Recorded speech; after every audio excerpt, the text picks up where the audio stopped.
White. Bill Williams as Gus Engel. Presented by Wilma, star of The Forward Look, and the Plymouth Dealers of America. The time, 10 months after Vickie and Gus Engel were married. The plot, the telephone's a wonderful invention.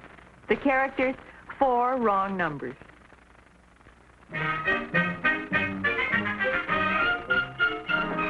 Boy, Dad, you really ought to read this book. It'll give you some good ideas on how to run the store. Yeah.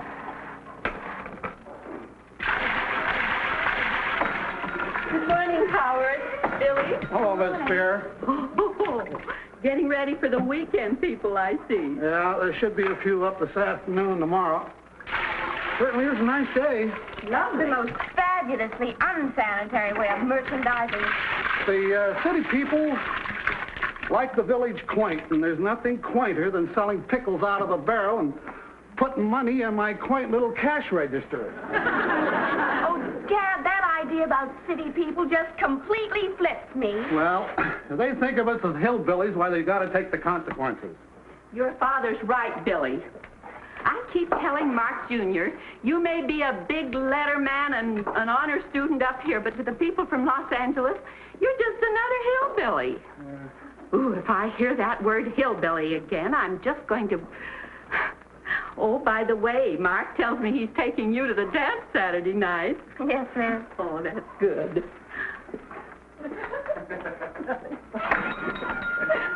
Hello, Mrs. Spangler. Oh, howdy, folks. How are you, sir?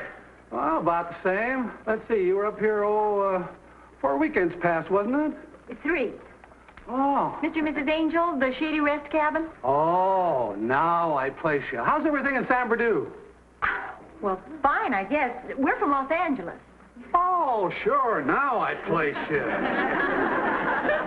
I'm going to want 2 dozen eggs. 2 dozen eggs. And a couple of pounds of bacon. Bacon. And 6 quarts of milk. 6 quarts. The other 2 couple come up with you? No, just our nephew. Oh. He's a teenager. You better get 12 quarts. I have a teenager at home, and I know. I'm Margaret Spear from the other side of the lake. Oh, hi, Mrs. Spear. This is my husband, Gus Engel. Hello. How do you do? Oh, and this is my daughter, Billy, otherwise known as Know-It-All Spangler. Oh, hi. And then I'm going to... Well, honey, look, pickles in brine. I haven't seen that since I was a kid. Let's remember to get them. Wheeler! Cut it out, huh? Our nephew's visiting us from Mississippi, and he's so excited about being up in the mountains. He says while he's up here, he's going to study to be a hillbilly. Is that so? Anything else, Mrs. Angel? Oh, some pancake mix. Better make it 2. Yeah.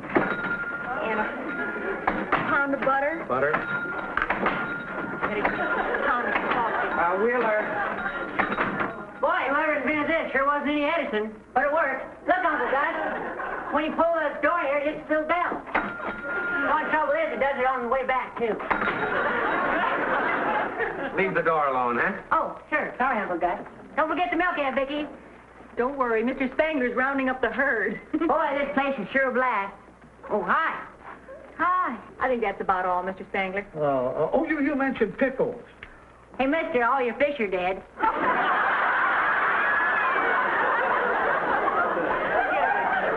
on, scoop. I'll take them in the jar, please. Yeah. Boy, did you ever see so much junk? This is like a real hillbilly store. You know what this is, Aunt Vickie? A butter churn. And look at that fat old Rex standing over there. What's the matter? Well, I meant the pot-bellied stove, not that fat. Not that lady. Never mind. Just never mind, Wheeler. Would you put that on the charge, please, Mr. Spangler? Yes, of course. I'm sure he didn't mean that you, well, you know how thoughtless teenagers are. A lot depends on their upbringing, Mr. Angel. Howard, Here's my list. Will you please send them over in the morning? Yes, ma'am.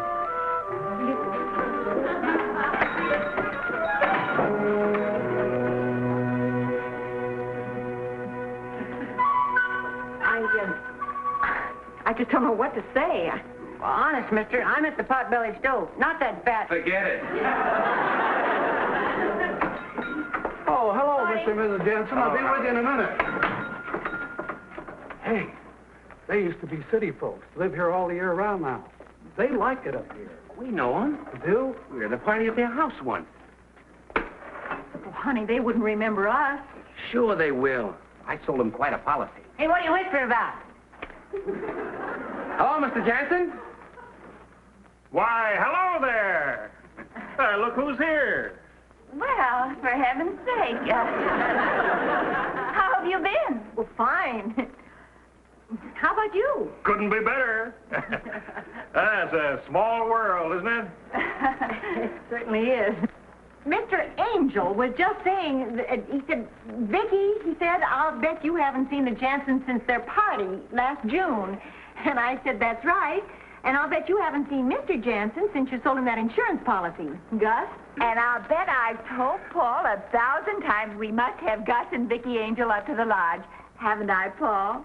Practically every day, Catherine.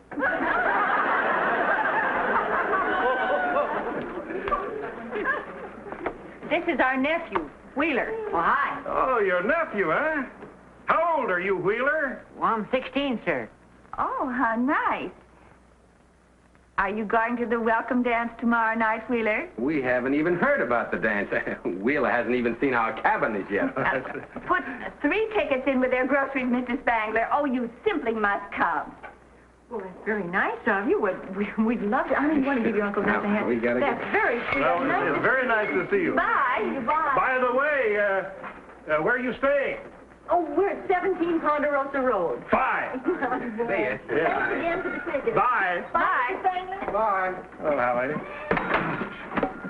All right.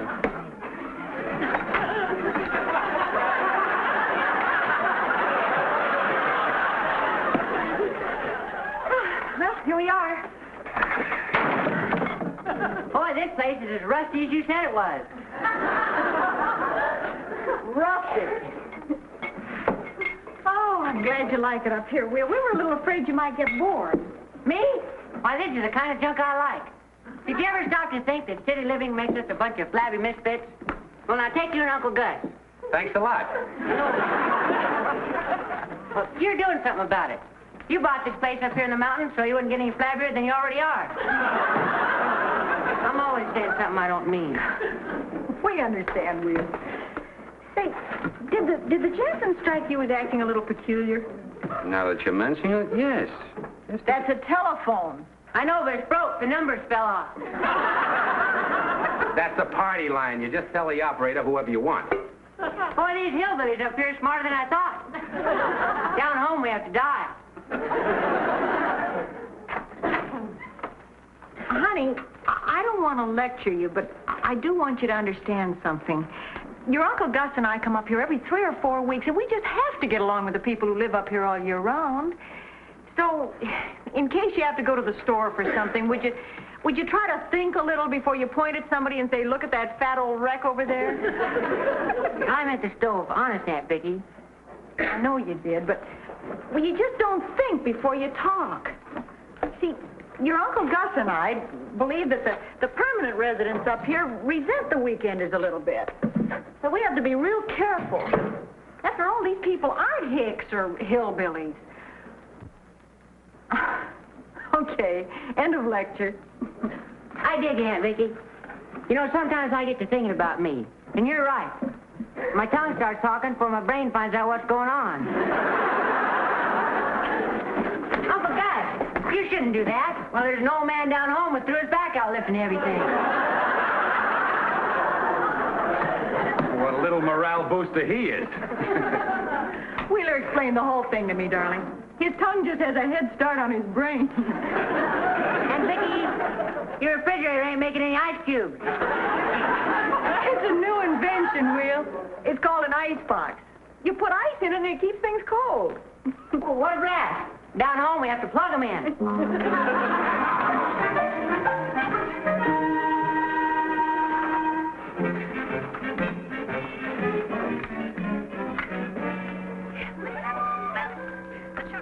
The transistors must be busted or something, Uncle Gus. I hear voices. That's a party line, Wheeler, and we don't butt in on conversations. I won't. Wheeler, we have a delicate problem up here. Well, I know, Uncle Gus. Aunt Vickie explained it to me. She says the hicks up here don't like to be called hillbillies. And the next time I see two fat old wrecks standing side by side, I should make sure the one I point to is the stove. That's not quite it, but you get the idea. Maybe I ought to apologize to that lady, Uncle Gus. I could tell her that I was pointing at the stove, but she took up so much room. No, that Why not something smooth, like, Say something, Mrs. Spears, so I'll know which one of you to put the coal in.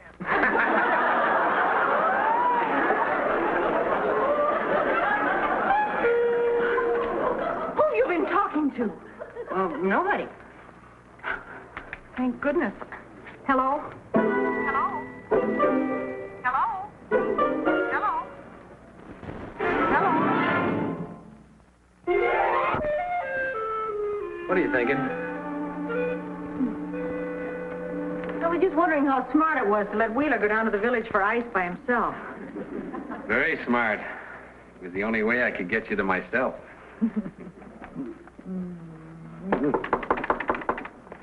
Probably the juvenile authorities. Hello. How are you? Hi, honey. Oh, what a lovely place you have. Huh? Yes. Why, we just dropped by to see if you'd like to help us decorate the canoe club tomorrow afternoon for the dance. It's, it's sort of a social privilege up here. Well, I'd love to. Get you in good with the natives. Be fine. Say, I'd like you to meet our daughter. Oh. Come in here, honey. Come in, Christine.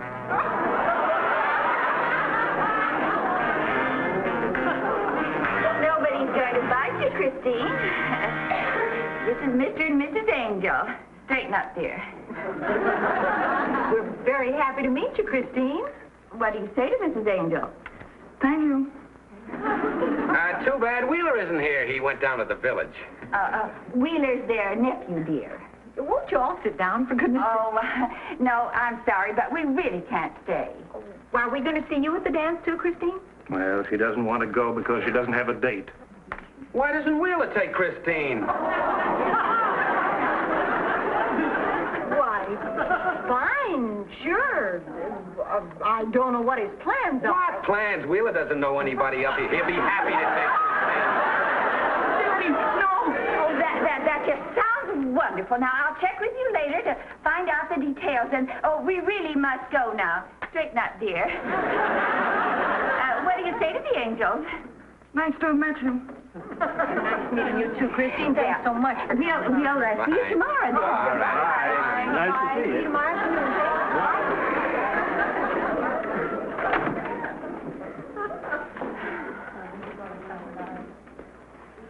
Oh, what those people are doing to that poor child. And, honey, I know you were more or less trapped into it, but I've learned we must never arrange dates for Wheeler. Oh, he's a good-hearted kid. He won't mind. I'm thinking of Christine. You probably point at that poor self-conscious little thing and tell her the kindergarten went that way. Even Wheeler has more sense than that. I bet. Boy, this is what I call an ice cube. I told him down there, I said, you hillbillies are pretty smart packing ice and sawdust. They don't talk much, do they? It depends on who's insulting him. Who are the people in the big car we just left? Well, those were friends of your Uncle Gus's. Did you get a good look at them? Nope. Looked like a lady and a man, and a dog in the back seat.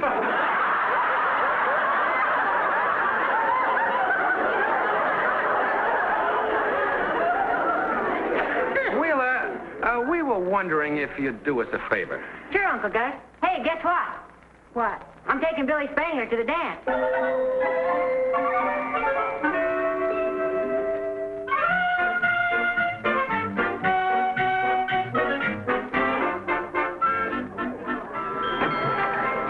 push yourself around. Everybody's so friendly up here. Hi. Hello there.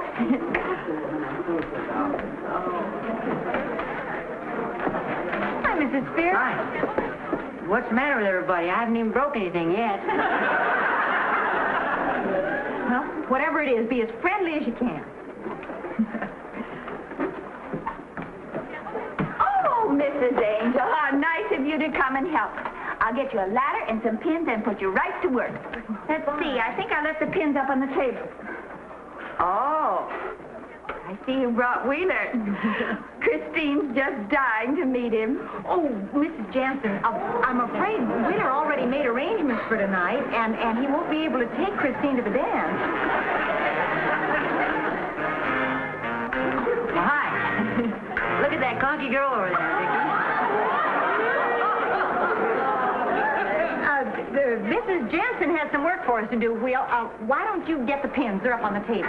She must think she's little Bo Peep. Will you just go get the pins, Wheeler? Well, you're not looking at the right one, Aunt Vickie. There in the... Get the pins! Combat boots. Oh, nice to see you again, Miss Jansen.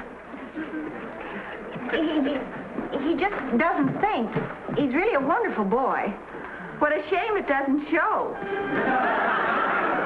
Come along, Christine. Please, Mrs. Jansen, don't be like that. Hello, Christine.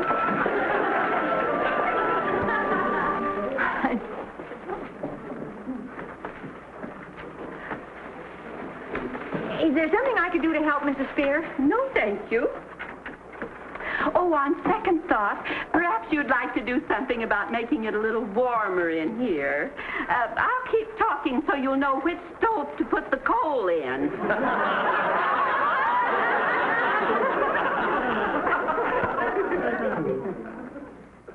Mrs. Spear, I was merely correcting my nephew, and even he wasn't being malicious.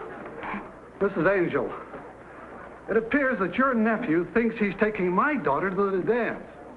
Well, he invited her, and she accepted. We hillbillies think that he had no right to ask her, knowing he already had a date with my son. That's right. Well, wait a minute. Isn't that up to her? Here are the pins, Aunt Vickie. Oh, may I?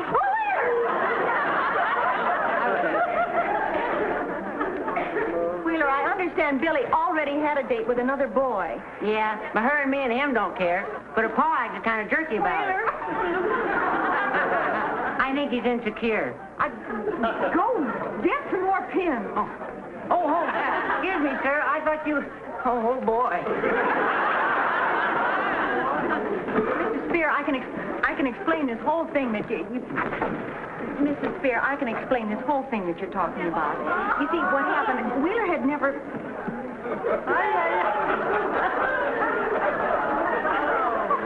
Mrs. Angel, I don't know how much of this is deliberate. Deliberate? You and your family seem to be going out of your way to make things uncomfortable for the people up here. Oh, that's not true. We love it up here. Well, you certainly have a strange way of showing it. I should say you do. It just so happens I was listening on the party line and heard you insult the whole community. No, I didn't. And I assure you that never in my life have I been referred to as a pot-bellied stove. And I don't know why you think you have the right to come up here and humiliate us. We live in the mountains, but we're not hillbillies. And furthermore, your nephew is extremely rude. And when youngsters are rude, they've learned it from their elders. It rubs off. And speaking for the whole village, if you don't like us, you can very well take your family and leave. Excuse me. It's quite obvious that you... Well, I know it ain't polite to talk to grown-ups like I'm going to, but you ain't been polite to Aunt Vickie either. Her and Uncle Gus have been trying to tell me that you folks ain't hillbillies and that I should be careful what I say because it ain't polite to hurt nice people's feelings. And I thought my Aunt Vickie was right about you folks until now.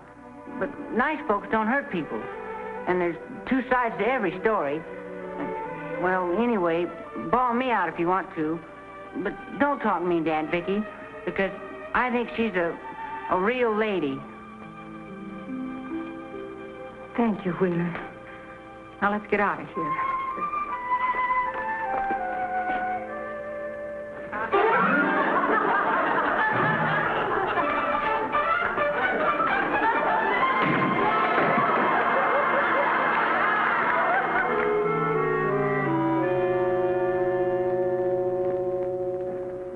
happened then? That's when the balloons went up. And then I said a bunch of silly junk and we left. Silly junk. Gus, he was one... Well, he gave him quite a blast. Yeah, I'm sorry, Uncle Gus. What a ridiculous mess this is. He said he was sorry, Gus. Listen, we're going to that dance. We are. You're darn right we are. No one's going to make my family hole up like squirrels in a tree. Gee, Uncle Gus, you're a real crash. We're going to that party and we're going to have a good time. Right, Wheeler? Right. Right, Vickie? Right. I'll go change. I want to hear one of them say just one word out of line, that's all. Good evening. Ladies and gentlemen, I know it's early, but we might as well get started. As you all know, this is our welcome dance. So, you all year-rounders, pick the partner you'd like to welcome to the village. That's about. Welcome to the village, Mr. Angel.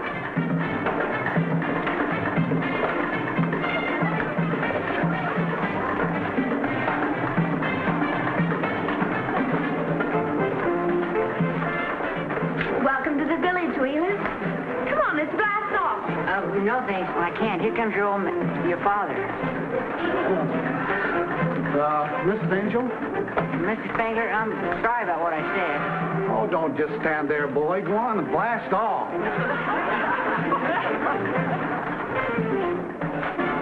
He's a nice kid. They both are. You know, that speech he made this afternoon wasn't a Gettysburg Address, but it sure made us stop and think. Welcome to the village.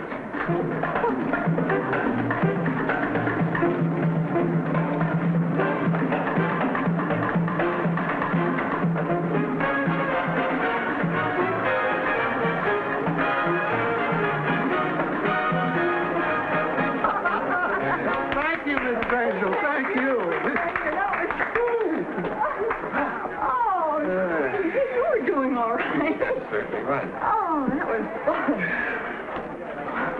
Gus, do you think we ought to get Wheeler to ask Christine for just one dance? No, sweetheart, that's exactly what Jansen expects us to do. Client or no client, Wheeler dances with anybody he wants to. Oh, hey, this ball, I want to get some punch.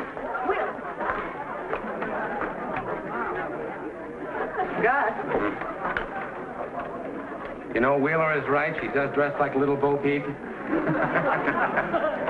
Honey, we better get over there. Boy, what a clunky thing to say. That thing couldn't possibly hold more than 2 gallons. It can, too, because the opaqueness of the cut glass, it makes all kinds of optical illusions. Well, maybe. What's your name? Chris? Mine's Wheeler. How come you wear those clunky clothes? What's wrong with them? Well, you look like Little Miss Muffet, and that's a tough if I ever saw one. Like we say down home, you can't tell if Flamingo's got good looks until he comes out of the swamp. Do I have good looks? Well, sure. Wearing your daddy's shirt and some blue jeans, you'd be a blast. Still say that thing don't hold more than 2 gallons. Sure it does.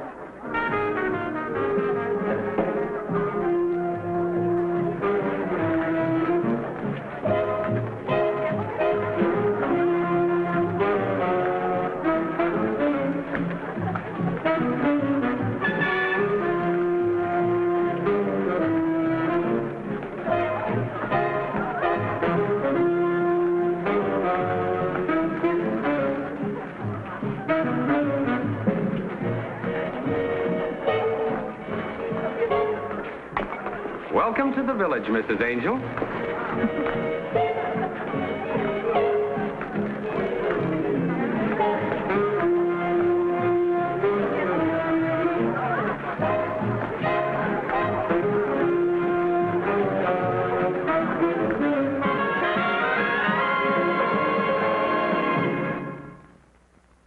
I just want to remind you there are only a few weeks left in Plymouth's Big Money Ahead contest. It closes midnight, January 26th. Go to your Plymouth dealer right away and get your official entry blank. You just may win yourself $500 a month for life.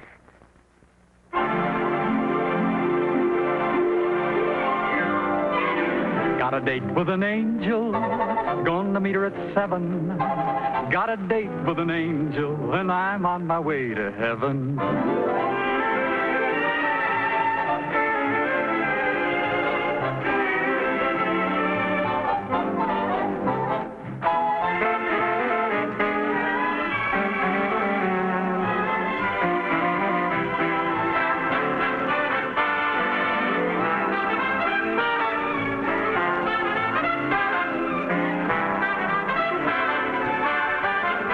Ladies and gentlemen, your Plymouth dealer invites you to watch the Lawrence Welk program Top Tunes, and you tell it on this same network. Tom Kennedy speaking. Good night, everybody.